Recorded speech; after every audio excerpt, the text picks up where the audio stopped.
You ask Tiger to solve. This deals with linear equations with one unknown. The final result is x equals -5. Let's solve it step by step. Group all constants on the right side of the equation. Add 10 to both sides.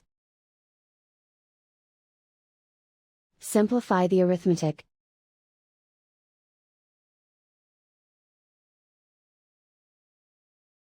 Isolate the x.